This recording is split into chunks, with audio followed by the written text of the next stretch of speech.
Je vous invite à trouver d'abord Luc chapitre 10. Luc 10 sur la page 1153. Et nous allons lire les versets 25 à 37. Et puis nous allons lire Matthieu 5, 3 à 7 sur la page 1080. Mais avant de lire, nous voulons prier. Donc, demandons l'aide de notre Dieu.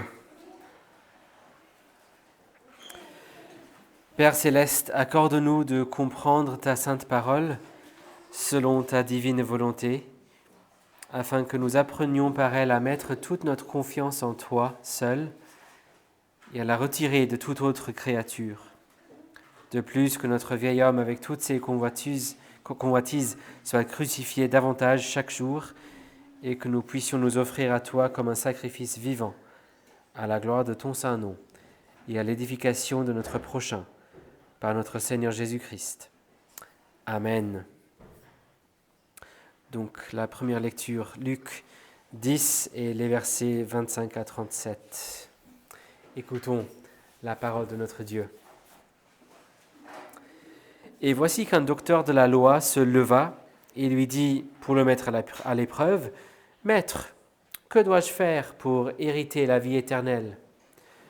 Jésus lui dit, « Qu'est-il écrit dans la loi ? Qui lis-tu » Il répondit, « Tu aimeras le Seigneur, ton Dieu, de tout ton cœur, de toute ton âme, de toute ta force et de toute ta pensée, et ton prochain comme toi-même. » « Tu as bien répondu, lui dit Jésus. Fais cela et tu vivras. » Mais lui voulut se justifier et dit à Jésus, « Et qui est mon prochain ?»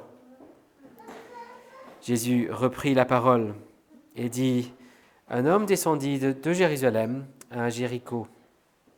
Il tomba au milieu de brigands qui le dépouillèrent, le rouèrent de coups et s'en allèrent en le laissant à demi-mort. Par hasard, un sacrificateur descendait par le même chemin. Il vit cet homme et passa outre. Un Lévite arriva de même à cet endroit. Il le vit et passa outre. Mais un Samaritain qui voyageait arriva près de lui, le vit et en eut compassion. Il s'approcha et banda ses plaies, en y versant de l'huile et du vin. Puis il le plaça sur sa propre monture, le conduisit à une hôtellerie et prit soin de lui. Le lendemain, il sortit 2 deniers, les donna à l'hôtelier et dit « Prends soin de lui, et ce que tu dépenseras en plus, je te le payerai moi-même à mon retour. » Lequel de ces 3 te semble avoir été le prochain de celui qui était tombé au milieu des brigands ? Il répondit, « C'est celui qui a exercé la miséricorde envers lui. » Et Jésus lui dit, « Va, et toi, fais de même. » Et puis Matthieu chapitre 5 et les versets 3 à 7. « Heureux les pauvres en esprit, car le royaume des cieux est à eux. Heureux ceux qui pleurent, car ils seront consolés. Heureux ceux qui sont doux, car ils hériteront la terre. Heureux ceux qui ont faim et soif de justice, car ils seront rassasiés. Heureux les miséricordieux, car ils obtiendront miséricorde. » L'herbe sèche et la fleur se fanent, mais la parole de notre Dieu subsistera éternellement.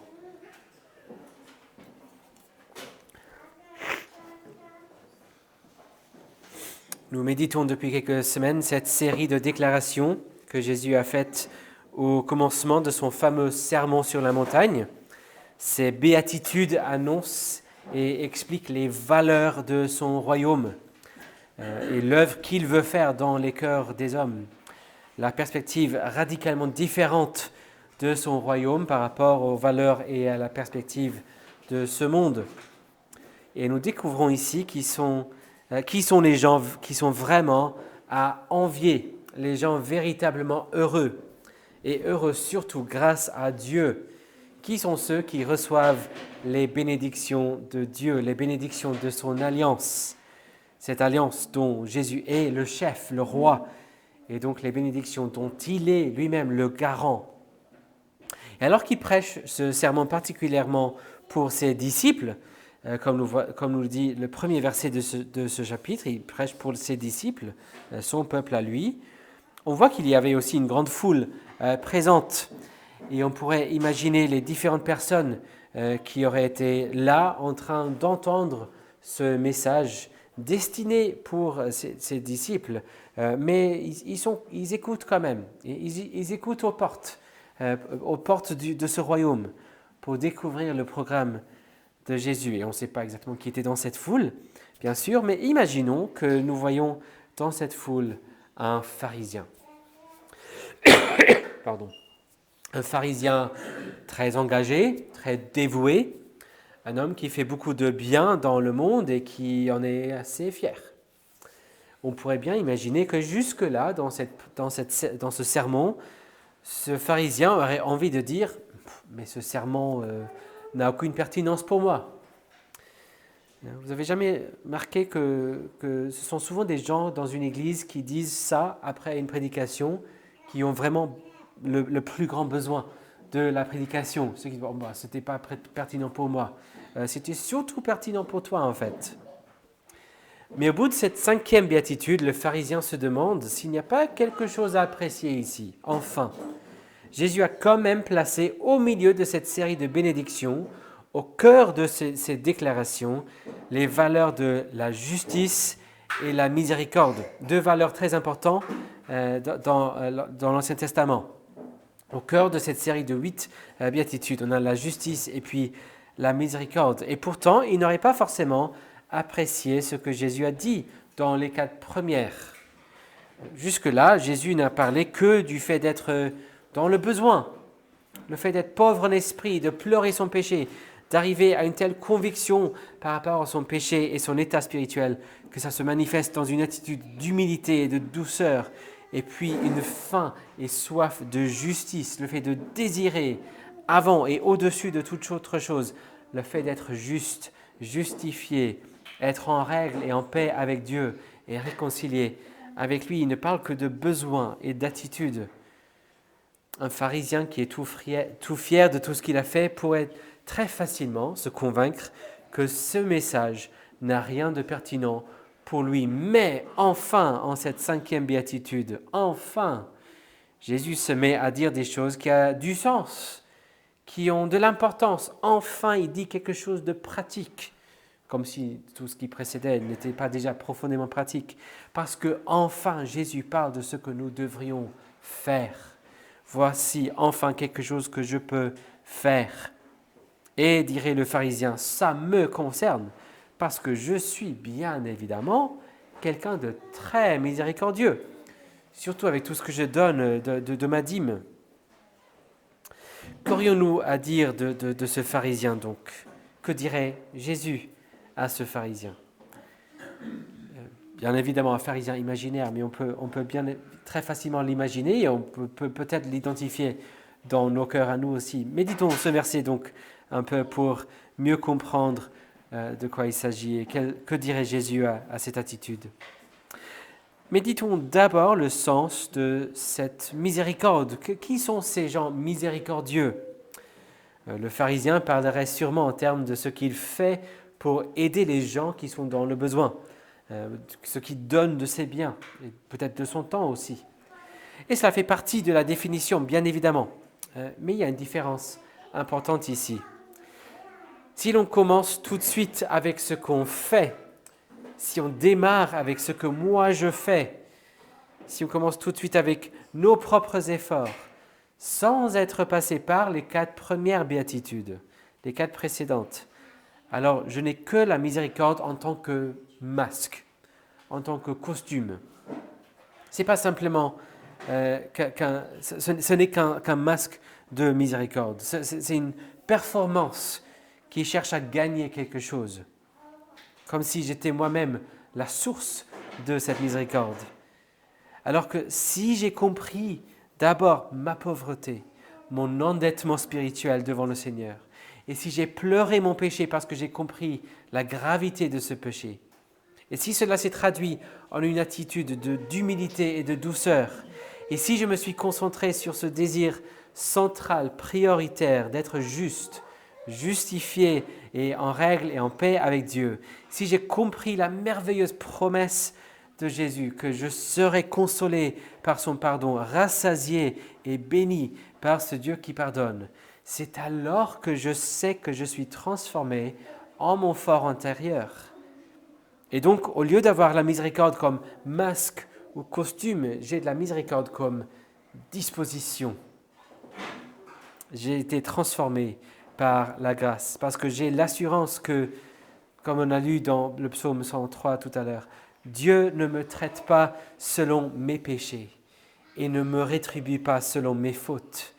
C'est ça la miséricorde. J'ai la miséricorde de Dieu, il ne me traite pas comme je le mérite. L'Éternel est venu envers moi dans ma culpabilité et dans ma misère. Et au lieu de me condamner comme je l'aurais mérité, il a choisi de me pardonner, me consoler, me rassasier. Il a choisi de lâcher la dette. Et plus que ça, il a placé ma dette, ma condamnation sur son Fils, ce roi, ce chef d'alliance qui déclare maintenant que je suis béni. Si donc Dieu ne me traite pas selon mes péchés, comment pourrais-je traiter d'autres selon leurs péchés, selon leur misère, même leurs péchés contre moi? Si Dieu m'a béni si richement au fond de ma misère, comment mon cœur ne pourrait-il pas compatir avec ceux que je vois autour de moi, même ceux qui m'ont offensé, et chercher à agir et les bénir et pardonner comme je peux? Si l'on pense encore à la parabole du pharisien et du péager, le pharisien, tout fier de lui, croit qu'il pourrait être en lui-même la source de miséricorde, mais le péager sait très bien qu'il a besoin de miséricorde.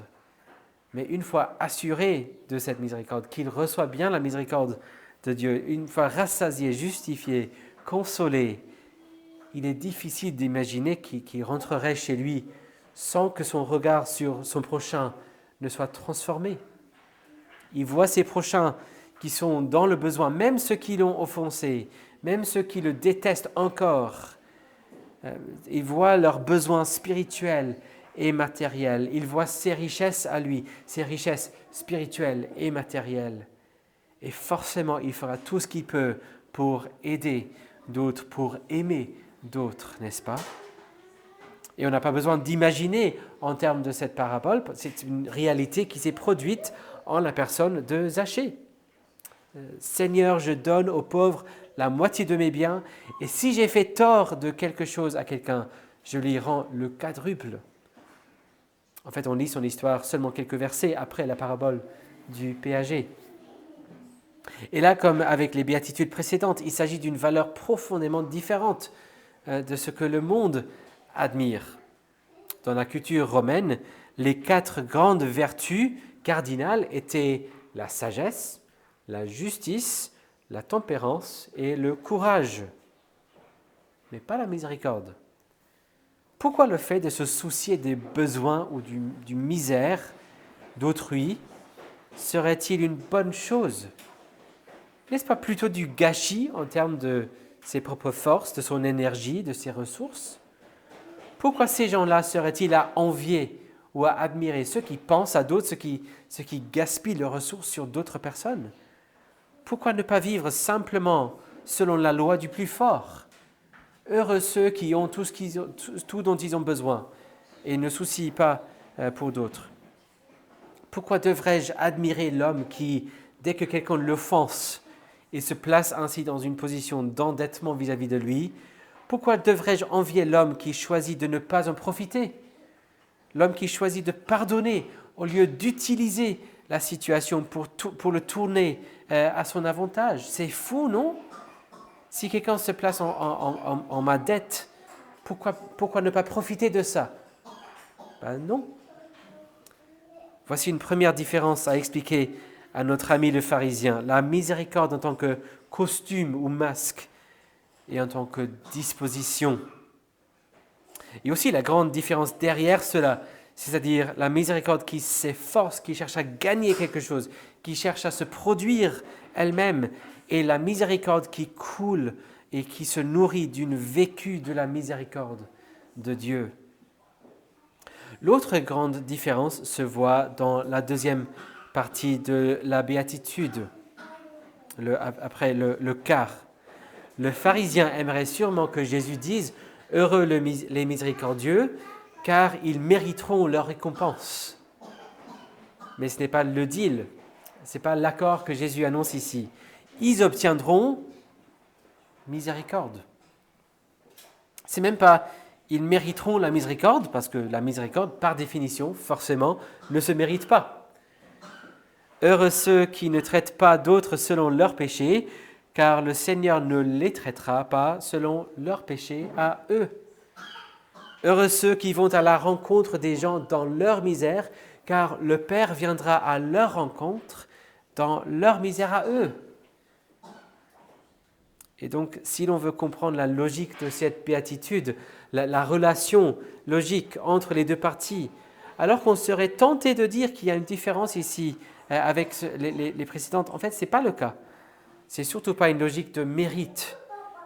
Souvenez-vous qu'on a toujours une sorte de logique adversative, un grand malgré. C'est une surprise que de telles personnes sont bénies. On doit mettre un malgré dans la béatitude. Les miséricordieux sont bénis et donc sont à envier, malgré le fait qu'ils agissent contre leur propre intérêt, malgré le fait qu'ils n'exploitent pas les faiblesses et les misères et les péchés de leur prochain, malgré le fait qu'ils pardonnent, malgré ce grand gâchis apparent, ils sont bénis malgré tout cela parce que ce sont eux qui savent qu'ils ont cette espérance en la miséricorde éternelle de Dieu. Ce sont eux qui ont reconnu leurs besoins déjà, leur pauvreté, la gravité de leurs péchés et leur besoin de la miséricorde de Dieu. Et ils sont bénis parce que Dieu leur a accordé sa miséricorde à lui. Dans leur faim et soif de justice, ils seront rassasiés. Alors, le pharisien qui a ignoré les 4 béatitudes précédentes entend cette annonce et il rentre malheureux. Pas d'accord, no deal. Jésus, je fais tout ça et ce que tu me proposes, c'est de la miséricorde. Tu me proposes de ne pas me donner ce que je mérite. J'ai sûrement mérité plein de bonnes choses, non? Tu ne te rends pas compte de qui je suis? De ce que j'ai fait? Tout ce que tu me proposes là, c'est de la miséricorde. Mais quelle insulte! C'est non. Alors que l'homme béni, l'homme qui écoute, saisit immédiatement cette promesse. Et cela pour au moins 2 raisons. L'homme béni saisit cette promesse, saisit cette bénédiction, parce qu'il reconnaît que c'est le mieux qu'il puisse espérer. C'est le mieux qu'il puisse espérer. Je ne veux surtout pas que le Seigneur me donne ce que je mérite. Le pharisien espère qu'il obtiendra ce qu'il mérite, et c'est sûr qu'il va le regretter. Mon seul espoir, ce n'est que mon roi, c'est que mon roi ne me traite pas selon mes péchés et ne me rétribue pas selon mes fautes que je ne saurais compter. L'Église n'est pas composée ou n'est pas censée être composée de personnes qui disent « Je crois que j'ai peut-être ce qu'il faut pour mériter une place dans le royaume. » Non, la porte d'entrée, c'est le fait de dire « J'ai largement trop de péchés pour mériter une place. » Ce qui est vrai pour tout le monde d'ailleurs, qu'on le reconnaisse ou pas. Et donc mon seul espoir, c'est que Dieu ait pitié de moi et me pardonne. Mon seul espoir, c'est que quelqu'un d'autre paye le prix pour moi, ce qu'il m'a donné en Jésus-Christ. Et donc, bien sûr que j'accepte cette bénédiction. Bien sûr que j'accepte la miséricorde. C'est le mieux que je puisse espérer. Même si je passais tout le reste de ma vie à exercer de la miséricorde à tout le monde, en pardonnant ceux qui m'offensent, et en cherchant à pourvoir aux besoins des démunis et des misérables, même si je donnais tout ce que j'ai, même si je donnais tous mes organes, je sais que je ne pourrai jamais mériter quoi que ce soit de bien. Le mieux que je puisse espérer, c'est simplement la miséricorde de Dieu. Mais une deuxième raison pour laquelle l'homme béni aime bien cet arrangement, c'est qu'il voit que c'est le meilleur scénario de toute façon. Il aime cette bénédiction parce qu'il voit que c'est le meilleur scénario de toute façon. Pourquoi ? Parce que si mon espoir se place dans la miséricorde de Dieu, et non pas une sorte de récompense que j'aurais méritée, alors la gloire ne peut venir qu'à Dieu, n'est-ce pas ? Dieu seul pourrait être glorifié dans cet arrangement. Il se réjouit parce que le principe ici, c'est soli Deo Gloria, à Dieu seul soit la gloire. Il ne veut pas que ce soit autrement. Le pharisien aimerait bien qu'au moins un peu de gloire aille à lui. Il y aura peut-être une cour des cieux qui porterait mon nom, la cour Dupont. Non. Celui qui a bien passé par toutes ces étapes, celui qui s'est laissé vraiment transformer par l'Esprit et par les principes que Jésus a annoncés ici, il ne souhaiterait rien d'autre que de voir Dieu seul glorifié. Ce n'est pas simplement qu'on se contente de recevoir la miséricorde de Dieu. Nous y réjouissons et nous nous émerveillons de ce plan si glorieux, ce mystère si merveilleux, que tout est miséricorde et donc toute la gloire est pour Dieu. Le moteur de l'homme béni, celui qui a été transformé par l'Esprit, ce qui l'anime, c'est ce désir central, soli Deo Gloria, à Dieu seul soit la gloire. On le chante parfois, n'est-ce pas ? À Dieu soit la gloire pour son grand amour, car de sa victoire s'est levé le jour. Jésus, à ma place, est mort sur la croix. Il donne sa grâce à celui qui croit. Il reconnaît, comme le dit notre petit catéchisme, que notre fin principale est de glorifier Dieu et de trouver en lui notre part et notre joie à jamais. Et c'est cette attitude-là, cette bénédiction-là qui motivera, qui animera une vie de miséricorde envers d'autres. C'est ça qui me donne de pardonner à la sœur qui a dit la chose qui m'a blessé, au frère qui n'a pas accompli telle ou telle obligation ou engagement. C'est cet amour-là qui me donne de voir que ce n'est que par la grâce de Dieu que je ne vis pas dans des circonstances encore plus difficiles, et ainsi de compatir avec ceux qui vivent des temps et des circonstances plus difficiles, et de prendre le pas pour agir et pour aider. Comme Jean Calvin dit dans son commentaire, dans la citation que j'ai mise dans le livret ce matin, c'est comme si l'on prend les mêmes affections, les mêmes émotions que ceux qui souffrent, comme si c'était nous qui souffrons. On les atteint par nos cœurs afin de les atteindre ensuite par nos paroles et par nos mains.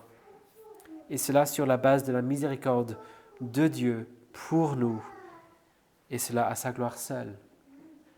C'est cette miséricorde-là qui anime l'attitude et le comportement de chacun de nous, non pas simplement vis-à-vis des misérables en tant que concept abstrait, mais dans le concret.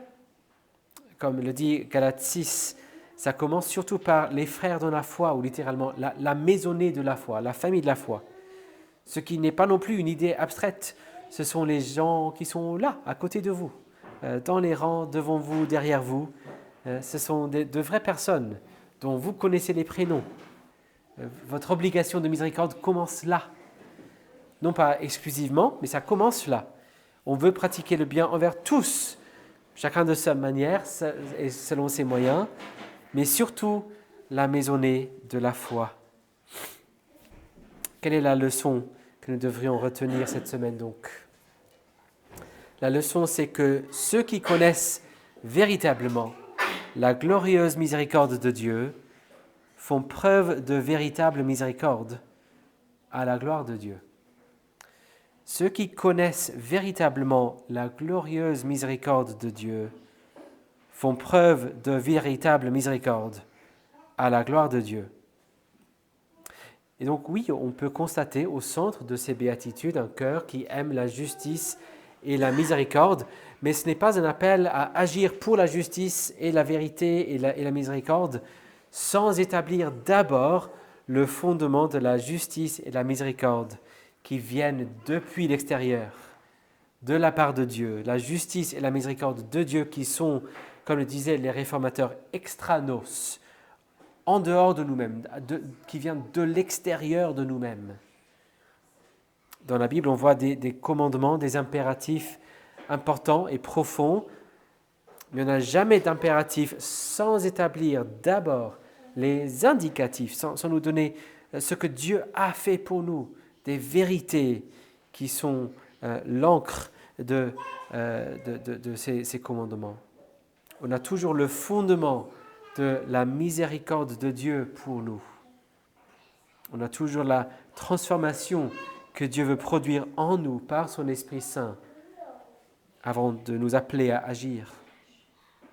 Ceux qui sont véritablement miséricordieux, donc, sont ceux qui ont été transformés par l'Esprit, marqués par la grâce et la miséricorde de Dieu, qui comprennent déjà cette espérance éternelle qu'ils ont par Jésus-Christ, qui vont obtenir la miséricorde éternelle de Dieu.